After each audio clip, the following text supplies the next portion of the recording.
Doesn't you want controversy? नाही, radical opinion केलं तर I don't think community build होऊ शकते. माशांना खायला घालता येतं चांगलं, तू माशांना खायला घाल आणि know. कसं खायला घालायचं शिकव, त्याच्यावरती तू युट्यूब. देर आर पद्धती आहेत की तुम्ही ब्रँड स्पॉन्सरशिप घेऊ शकता, तुम्ही युट्यूबच्या मॉनिटायझेशन मधनं पैसे मिळणार आहेत, कोलॅब्स करून मिळणार आहेत, पण हे करायला तुमची कम्युनिटी बिल्ड झाली पाहिजे. काय चाललंय, झालं का तुमचं? कारण बघ ना, तर पांढरा घातला पांढऱ्या भिंतीचं समोर उभं राहिलं तर दिसणार नाही नाही. म्हणून वगैरे लगेच इकडे हे अनस्पोकन अंडरस्टँडिंग.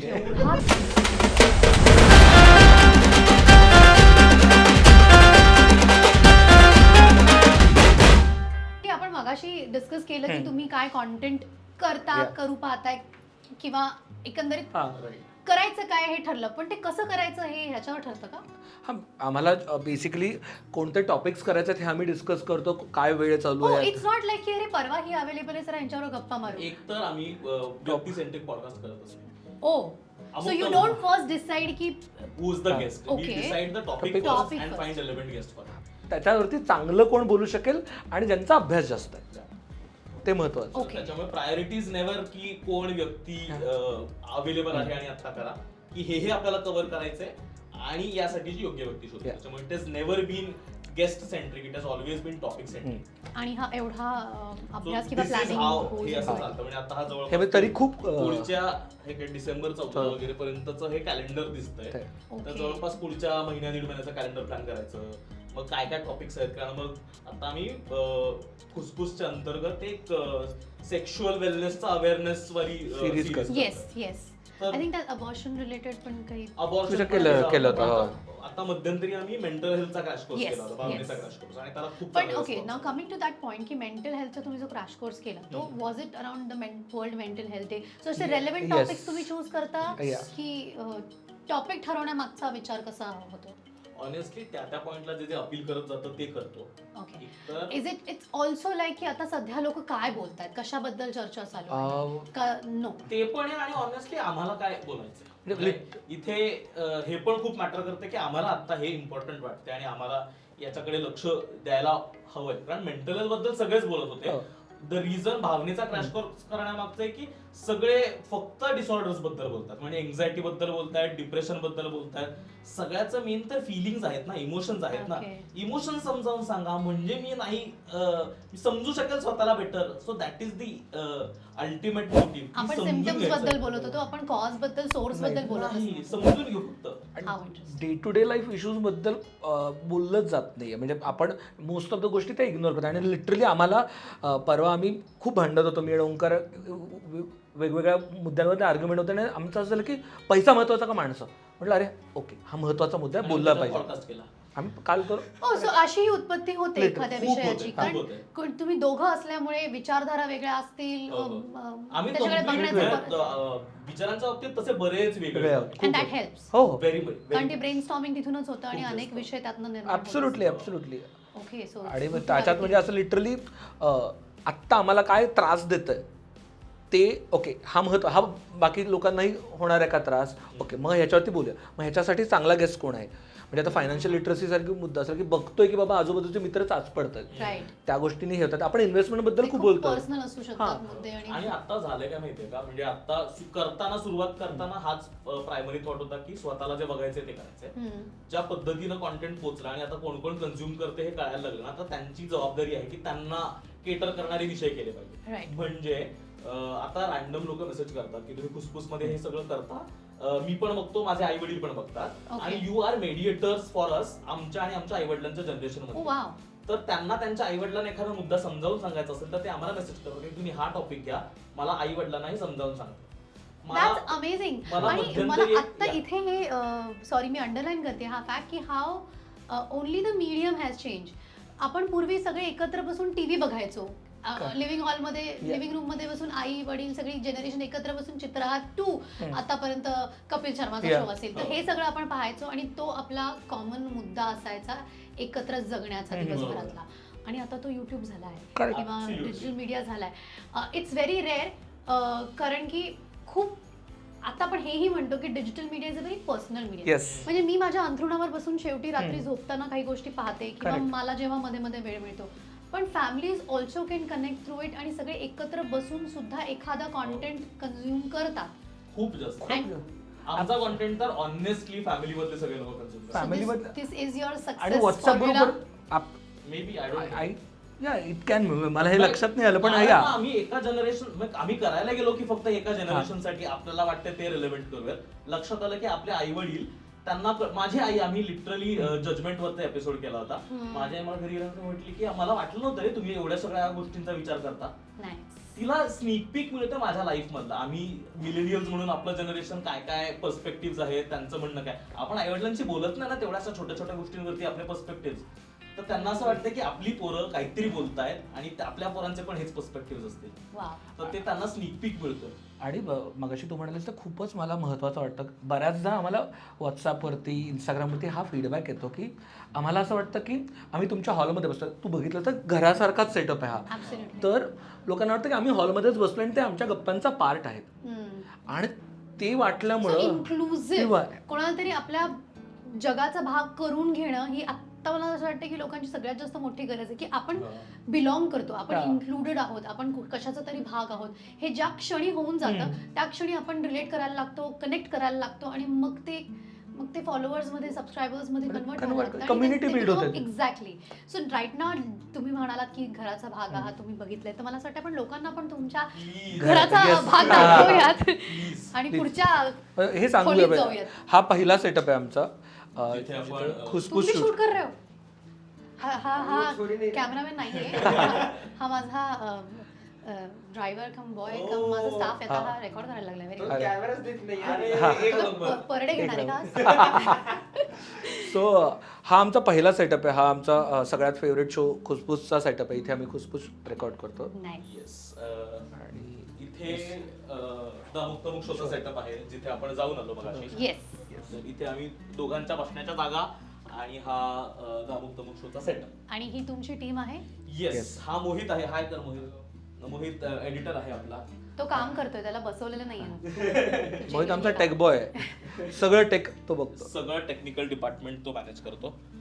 आणि ही आमची editor room edit room. Cum pantry cum सगळं. तर this is Tanvi. Tanvi- Tanvi is that person आमच्यासाठी. ज्यावेळेस आम्ही अमुक तमुक सुरू केलं Yeah. त्यावेळेस पहिल्या दिवशी काही न विचारता विश्वास हाय कर टाकला लोकांना. हो. Tanvi is the First- soul.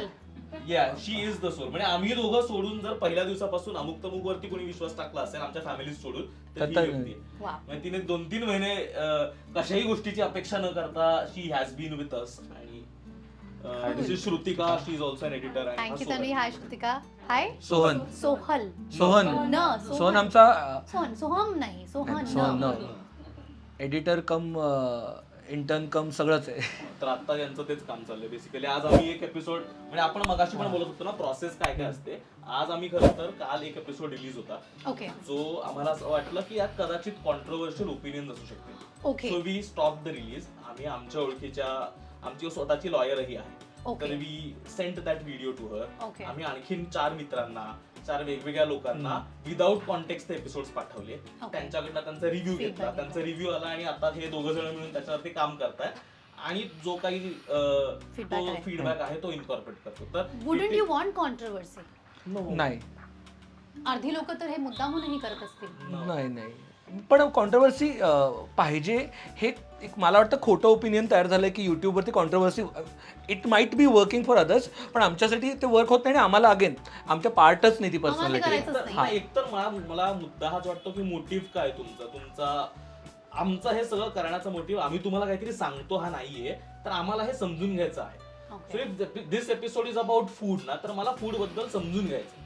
जर त्याच्यामुळे इतर गोष्टी काही डिरियल होणार असतील आणि हायलाइट होणार असतील तर नकोच आहेत मला. पण isn't sensationalization a big element of success for some people? की एखादी गोष्ट सेन्सेशनलाइज झाली तर मग ते अरे बघा व्हायरल झालं आणि मग लोकांनी पाहिलं आणि मग धुमाकूळ मजला. पण असेल लोकांसाठी आमच्यासाठी तर ते नाहीये. आणि आणि ते it is working for us. आणि अगेन ते तेवढ्या पुरतं होतं. तो जो स्पाइक आहे Right. तो तेवढ्यासाठी आहे. तो अल्गोरिदमनी तुमच्या मगाशी म्हटलं तसा ओपिनियन्स रॅडिकल ओपिनियन्सनी तो वर येईल. तो शॉर्ट लिव्ड आहे. जर Short का lived, तुम्हाला sustainable नाही. लॉंग टर्म राहायचं असेल. तसं जर आम्ही केलं असतं तर आम्ही दिवाणघरात पोहोचलो नसतो. ते रॅडिकल ओपिनियन केलं तर I don't think community build होऊ शकते. सो कम्युनिटी तर बिल्ड झाली आहे आणि ती एका ऑलरेडी तयार केलेल्या भक्कम पायावरती झाली आहे. त्याचा कुठेतरी आधार किंवा फायदा होतच असणार आहे. आय एम टॉकिंग अबाउट भाडीपा, कारण तुम्ही तिथे सुरुवात केली तुमच्या कामाची आणि किती वर्ष साधारण काम केलं? 5 वर्ष होतो.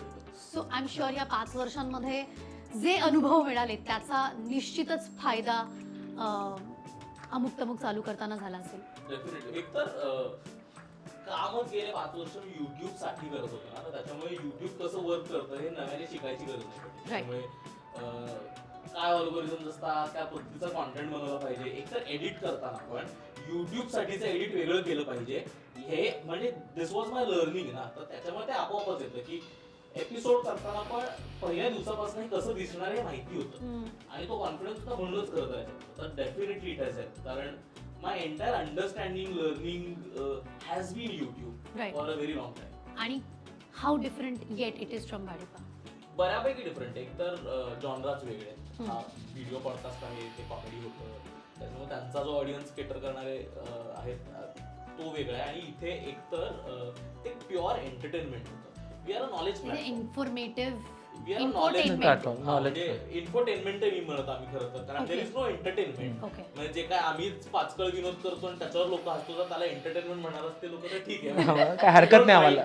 पण it is purely a knowledge platform की आम्हाला इथे या गोष्टींबद्दल माहिती कळते, पर्स्पेक्टिव्ह कळतो. सो त्याच पद्धतीनं बघतो. त्याच्यामुळे जॉनरा आणि या बाबतीत खूप वेगळे. आणि भाडीपास फिक्शन, तर त्याच्यामुळे त्याच्यासाठीची सगळी जी मशिनरी लागते, एखादा फिक्शन रायटर पाहिजे, कॅरेक्टर्स डेव्हलप करायला पाहिजे, तर ते it's doing a television. Exactly. तर ते सगळं त्याच्यापेक्षा खूप वेगळं आहे ते, त्या अर्थी फॉर शुअर. पण आता मराठीत अनेक असे चॅनल्स आहेत, अनेक पॉडकास्ट चॅनल्स आहेत वेगवेगळ्या विषयांवरती. तुमचे आवडीचे किंवा तुम्हाला वाटतंय का की हे सगळं आहे पण असं पण काहीतरी व्हायला पाहिजे, किंवा ते आम्हीच करू कदाचित, किंवा हे नाही व्हायला पाहिजे?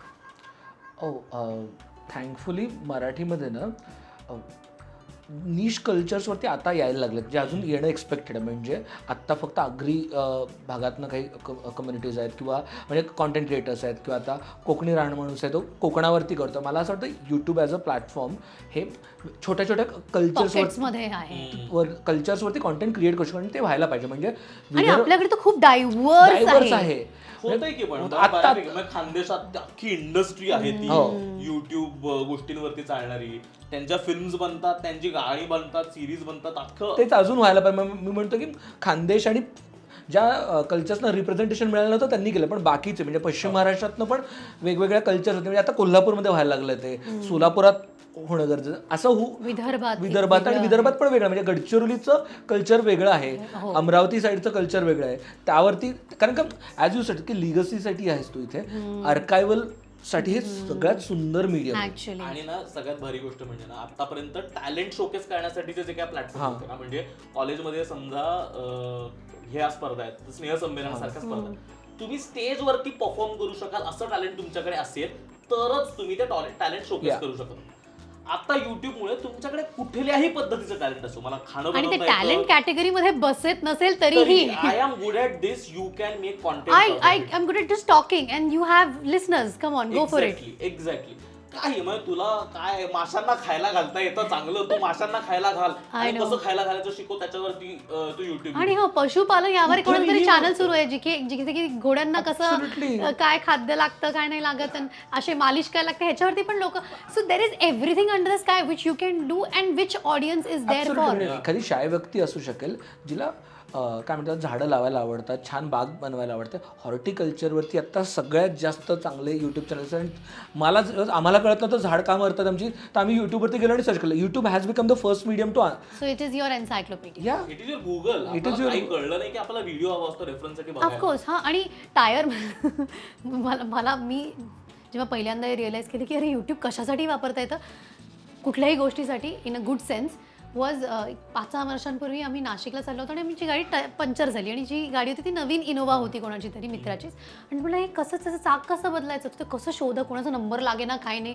सो यूट्यूबवरती चाक कसं बदलायचं नवीन इनोवाचं असा प्रॉपर एक व्हिडिओ होता आणि झाला की. So it's got everything under the sky which you can learn. आणि ह्या सगळ्या गोष्टींवर आपण व्हिडिओज बनवू शकतो, आपण कॉन्टेंट बनवू शकतो. तुमच्याकडे मी मगाशी म्हटलं की एक सेटअप होता, नॉलेज होतं, अनुभव होता आणि मग तुम्ही त्याच्यावरती तुमचं स्वतःचं नवीन व्यवसाय सुरू केला. पण अशी काही लोक आहेत ज्यांच्याकडे यातलं काहीच नाही आहे आणि तरीही त्यांना हे माध्यम एक्सप्लोअर करायचंय, तर त्यांना थोडक्यात काय टिप्स द्याल? एकतर काय म्हणतात त्याला, हे माध्यम सिरियसली घेतलं पाहिजे. सगळ्यात मला महत्त्वाचं वाटतं की लोक ना डिजिटल माध्यमांना सिरियसली घेत नाहीत. प्रत्येक माध्यमाचा एक ऑडियन्स आहे, प्रत्येक माध्यमाचे. YouTube म्हणजे काही प्रोफेशन आहे? हां, अरे हा यूट्यूबर आहे असं जर आपणच आपल्या माध्यमाकडे बघितलं तर अवघड आहे. ते सिरियसली घेतलं पाहिजे सगळ्यात महत्त्वाचं. आणि काय वर्क होत आहे, काय वर्क होत नाही याचा अभ्यास केला पाहिजे आणि आपल्याला काय करायचं आहे. मुळात एक्सपेरिमेंट करत राहिलं पाहिजे हे मान्य आहे, पण काहीतरी माझा इंटेंट म्हणजे मगाशी जसं ओंकार म्हणाला की आमचं इंटेंट होतं की आम्हाला जे प्रॉब्लेम्स आहेत ते सॉल्व्ह करण्यासाठी आम्हाला एक्सपर्ट्ससोबत बोलायचं आहे आणि त्याच्यावरती आपण कॉन्टेंट करतो. समजून घ्यायचं, प्रॉब्लेमचा आवाका काय आहे समजून घ्यायचा, म्हणून ते वर्क झालं. तेव्हा मला सगळ्यात जास्त महत्वाचं वाटतं की काय करायचं हे कळलं पाहिजे आणि का करायचंय. म्हणजे तुला त्यातनं हवं काय आहे. मला ऑनेस्टली फुसफुस मधनं मला फक्त ते जेन्युइन कॉन्व्हर्सेशन आणि त्याचे वेगवेगळे आयाम काय हे समजून घ्यायचं. How that performs on YouTube is by product of it. That conversation. मला पैसे कमवायला युट्यूबवर यायचंय हे कोणीतरी जर तुम्हाला येऊन सांगितलं तर तुम्ही त्यांना काय उत्तर पण द्याल? पैसे कमवणे काय करायचंय तुला. पण पैसे कमवणे बाय प्रोडक्ट असलं पाहिजे ना. पैसे कशाचे मिळणार आहेत अगेन हा खूप महत्त्वाचा मुद्दा आहे आणि महत्त्वाचा प्रश्न. आधी लोक ह्याच्यासाठी पण येतात आम्हीही पैसे कमवतोच आहोत यातनं आणि पैसे कमवणं ही आमचं महत्त्वाचं एम आहेच. आणि का कमवू नये? का कमवू नये. चांगलं काम करावं आणि चांगले त्याचे चोख पैसे घ्यावेत. पण पैसे कसे कमवता येतात हेही तुम्हाला माहिती असलं पाहिजे. म्हणजे देर आर पद्धती आहेत की तुम्ही ब्रँड स्पॉन्सरशिप घेऊ शकता, तुम्ही यूट्यूबच्या मॉनिटायझेशनमधून पैसे मिळणार आहेत, कोलॅब्स करून मिळणार आहेत. पण हे करायला तुमची कम्युनिटी बिल्ड झाली पाहिजे, तुम्हाला व्ह्युअर्स असले पाहिजे, तुमच्या व्ह्युअर्सचा एक काय म्हणतात त्याला एक क्रायटेरिया असला पाहिजे. तो ह्या क्रायटेरियाचा तुमच्या बाबा तुमच्याकडे यंग प्रोफेशनल्स बघतात किंवा तुमच्याकडे घरकाम करणाऱ्या बायका बघतात किंवा तुमच्याकडे म्हातारे लोक 60च्या पुढचे शहरातले लोक बघतात. हे कळलं जेव्हा तुम्हाला हे कळलं पाहिजे की कोण बघणार आहेत आणि त्यानुसार तुमच्याकडे ॲडव्हर्टायझर्स येणार आहेत, ब्रँड कोलॅब्स येणार आहेत, त्यानुसार यूट्यूब पण त्या पद्धतीच्या ॲड्स तुम्हाला दाखवणार आहे आणि त्यातून तुम्ही पैसा कमवणार आहात. हे सगळं घडायसाठी का करतोय, काय करतोय, कशासाठी करतोय, प्रश्न तुम्हाला स्वतःला उत्तर त्याची सापडली पाहिजे. आणि सगळ्यात महत्वाचं अजून एक गोष्ट ते म्हणजे लोक तुमच्याकडे का येतील. म्हणजे if I am going on YouTube, मला जाऊन हे चॅनल उघडायचं आहे तर मी का उघडीन. तर जर मला परत लोक यायला हवी आहेत तर मला माहिती पाहिजे की ती लोक माझ्याकडे कशासाठी येतात. एक्झॅक्टली, त्यांच्याकडे खूप ऑप्शन्स आहेत. Y you. एक्झॅक्टली. तर ते ज्यावेळेस कळेल ना की यांना माझ्यात हे हवंय आणि हे मी परत डिलिव्हर केलं तर ते माझ्याकडे परत येतील आणि अजून 4 लोक घेऊन येतील. It is so amazing to see की आपल्या या तरुण महाराष्ट्रातल्या तरुणाला खूप क्लॅरिटी आहे त्यांना काय करायचंय, कसं करायचंय आणि कशासाठी करायचं आहे. सर मी ऍड करू का फक्त. शुअर. हे ट्रेंडिंग आहे म्हणून हे करू नका, कारण ट्रेंडिंग आहे म्हणून केलं ना तर ट्रेंड पुरतच जगणार आहे. आणि काय करू नका याची पण क्लॅरिटी आहे. कारण का ट्रेंडिंग आहे म्हणून करायला गेलं तर तेवढा ट्रेंड पुरतं चालेल, पुढं नाही चालणार. कारण तुम्हाला आपण जे मगाशी बोललो की शॉर्ट लिव्ड असते ती गोष्ट, ट्रेंड जर शॉर्ट लिव्ड, लेगसी क्रिएट करायची असेल आणि हा मुळात जर का तुमचा हेतू असेल तर या सगळ्या प्रश्नांची उत्तरं तुम्ही स्वतःसाठी आधी शोधणं गरजेचं आहे. Coming back to why we are doing Tarun Maharashtra. आजकालची जी तरुणाई ज्यांना कदाचित त्यांचे आई वडील सांगत असतील काय दिवसभर यूट्यूब बघत असतो, काहीतरी कामधंदा कर, काहीतरी कर, वाया जातोय, दिवसभर मोबाईलवर असतोस, अशा तरुणाईला तुम्ही काय सांगू पाहताय? युट्यूबमध्ये करायचं तर खरं तर जे स्वतःला वाटतंय ते करून बघितलं पाहिजे पहिली गोष्ट. आणि कन्झ्युम करणाऱ्यांना सुद्धा एक तर सगळ्यात यू कांट टेल पीपल काय बघा. हा, मला असं वाटतं थोडं कन्सिडरेट असलं पाहिजे इन जनरल. म्हणजे आता आम्ही मेंटल हेल्थ सिरीज पण केली, आता ज्या काही आपण सोसायटल गोष्ट पण बघतो. म्हणजे तरुण महाराष्ट्राला काही सांगायचं असेल ऐकून घ्यायला पण शिका. म्हणजे आय नो सगळे जे प्लॅटफॉर्म्स आहेत जिथे तुम्ही कॉमेंट्स करू शकता, इंस्टाग्रामवर तुम्ही इंटरॅक्ट करता लोकांसोबत, जिथे तुम्ही आपल्या सगळ्यांच्या ट्रोल करू शकता, काही कुठल्याही पद्धतीने हे सगळे प्लॅटफॉर्म्स तुम्हाला प्रवृत्त करतात तुमचं मत मांडण्यासाठी. ग्रेट, तुमचं मत आहे मांडा, पण समोरचं काही मत आहे हे पण ऐकून घ्या. म्हणजे लोक खूप घाई करतात एखाद्या गोष्टीत रिॲक्ट करण्यासाठी, तर ती कमी केली पाहिजे आणि थोडं कन्सिडरेट असलं पाहिजे आपल्या आजूबाजूच्या लोकांविषयी असं मला खूप वाटतं. तर ते सो या तरुण महाराष्ट्राला हा संदेश आहे तुमच्याकडे, थोडं कन्सिडरेट राहा. तर मग एम्पॅथीने बघा लोकांकडे. मला त्याहून महत्वाचं तू जे वाक्य म्हणालास की ऐका, सगळ्यांनाच सांगायचंय, हो.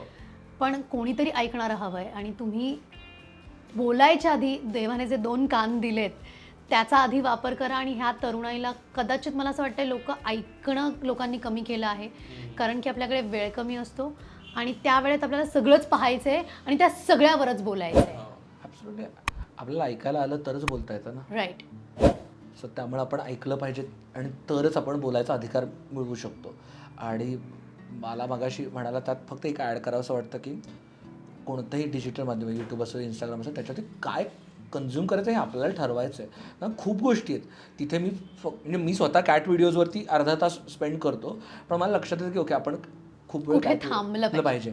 आणि त्याच ठिकाणी मी फायनान्शियल लिटरसी पण बघू शकतो, त्याच ठिकाणी मी एखादी मधुराज रेसिपीसारखं चॅनलवरती जाऊन शिकू पण शकतो. सो मी माझ्याकडे आपल्याकडे 24 तासच आहेत, तर मी कसा वापर करायचा आहे डिजिटलवरती हे आपल्याला ठरवायचं आहे. आणि म्हणून मग ते स्क्रीन ॲडिक्शन आहे का त्या स्क्रीनचा आपण स्क्रीनसोबत जगणार तर आहोत. खुसपुच्यात आमच्या एका एपिसोडमध्ये आम्ही बोललो की स्क्रीनसोबत जगणार आहोत, तर आपल्याला ठरवायचं की तो वेळ जे काही 2 तास 30 मिनटं आपण स्पेंड करणार आहोत ते कशासाठी वापरणार आहोत. कारण जर ते वापरले नाहीत तर अवघड आहे. म्हणजे पूर्वी पण न्यूजपेपर यायचा, तर लहानपणी मी शाळेत आलो तर पहिल्या न्यूजपेपरवर काय बघायचं तर शेवटचं पान, कारण का क्रीडा यायचा त्याच्यावर. पण आत्ता कळतं की मधलं पानही वाचायला पाहिजे, पुरवणीही वाचायला पाहिजे. आणि आता तेच डिजिटलच्या माध्यमात पण लागू होतं. शेवटचा प्रश्न, पुढच्या 5-10 वर्षांमध्ये डिजिटल माध्यमावरचं तरुण महाराष्ट्र तुम्हाला कसं दिसतंय? मी थोडासा विचार करतो कसा वाटतो वगैरे. मी एवढा विचार नाही केला ऑनेस्टली कधी. ऑन अ लाईट नोट करू शकतो अगदीच. म्हणजे काय ॲस्ट्रॉलॉजिकल प्रश्न नाही आहे हे घडणार आहे. पण पुढच्या 5 वर्षात तुम्ही या प्लॅटफॉर्मकडे, महाराष्ट्रातनं जे, कारण लेट मी अंडरलाईन की तुम्ही हा शो फक्त मराठीत करताय, कोणतेही सबटायटल्स न देता कुठल्याही एपिसोडला, हे ठरवून आहे की सबटायटल्स करायला वेळ मिळत नाही, चला एपिसोड रेडी करायचा? हे ठरवून आहे एकतर फॉर शुअर. कारण का 1 तासाचा व्हिडिओ तुम्ही विथ सबटायटल्स नाही बघू शकत. आणि नाही, सगळ्यात महत्त्वाचं म्हणजे मराठीत पॉडकास्ट सुरू करायचं होतं. याचं कारणच हे होतं ना की मराठी भाषेतच करायचं, आम्हाला पॉडकास्ट मराठीत कन्झ्युम करायचं. हे सगळी ही माहिती, हे सगळे कॉन्व्हर्सेशन हिंदीत, इंग्लिशमध्ये नाहीत का, कदाचित आहेत. मला माझ्या आईला कळायला पाहिजे हे काय आहे, माझ्या आईने पण हे कन्झ्युम केलं पाहिजे, माझ्या मित्राने पण हे ऐकलं पाहिजे ज्याला नाही इंग्लिश कळते किंवा नाही हिंदी ऐकते. सो यू डोंट माइंड की तुमचा व्ह्युअरशिप ऑडियन्स हा लिमिटेड आहे? लिमिटेड कुठे? 10 कोटी मराठी लोक आहेत ना. आपण 10 कोटी लोकांपर्यंत पोहोचू, त्याच्यानंतर ठरवू. इथे तरी पोहोचू आधी, त्या सगळ्यांना तरी केटर करू. अर्थातच. आणि खूप हिंदी लोक जे त्यांना हिंदी कळत नाही, आम्ही सबटायटल्स देत नाही तरीही लोक कॉन्टेंट बघतात. वा. इतर भाषांमधली लोक जे. So you think this is how you are contributing towards Maharashtrian culture, Marathi माणसं, मराठी वाचक, देणं लागतं आपल्याला. कॉन्ट्रीब्युटिंग वगैरे असं म्हणायला लागलं की थोडं दडपण यायला लागतं. पण इजंट इट युअर ओन, आपला खारीचा वाटा, हरकत नाही म्हणायला. खारीचा वाटा हरकत नाही, तेवढं घेऊ आपण. मी ऍक्च्युली शोधत होते की कॉन्ट्रीब्युशनला तितकंच गंभीर मराठी शब्द कोणता बाबा, तितकाच. तर खारीचा वाटा एवढाच सापडला. लिटरली खारीचा वाटाच आहे हा. मगाशी जो विचारला ना 5-10 वर्षांतर काय होईल असं वाटतंय. मला असं वाटतं की थँकफुली आता ज्या लोकांपर्यंत, ज्या समाजातल्या घटकांपर्यंत क्रिएशनची माध्यमं पोहोचत नव्हती, ती आता इंटरनेटमुळं असेल, मोबाईल स्वस्तात आल्यामुळं असेल, सगळ्यांच्या हातात ती पोहोचत आहेत. आणि ज्या लोकांना आजपर्यंत एक्सप्रेस नव्हतं करता येत, त्या लोकांना मला असं वाटतं एक्सप्रेस करता येईल.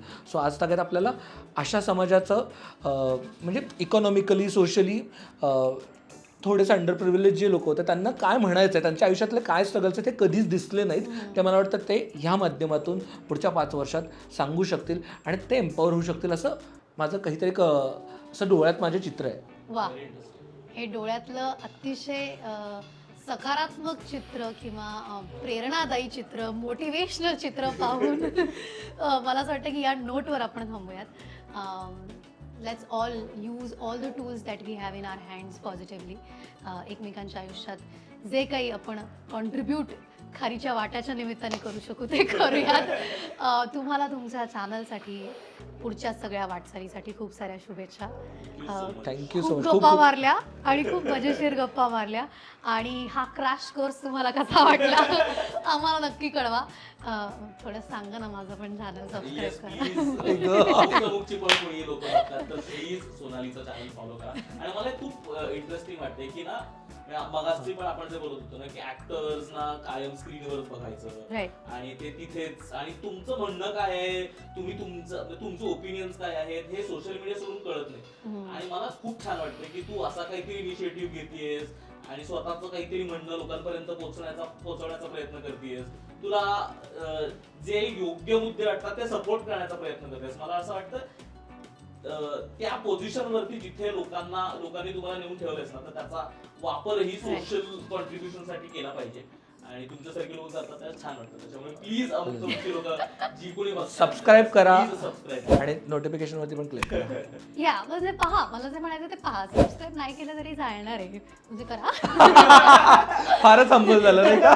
हा म्हणजे आय एम ग्लॅड की या निमित्ताने मला इंटरेस्टिंग कॉन्व्हर्सेशन्स करता येतात, इंटरेस्टिंग लोकांना भेटता येतात on the other side of it.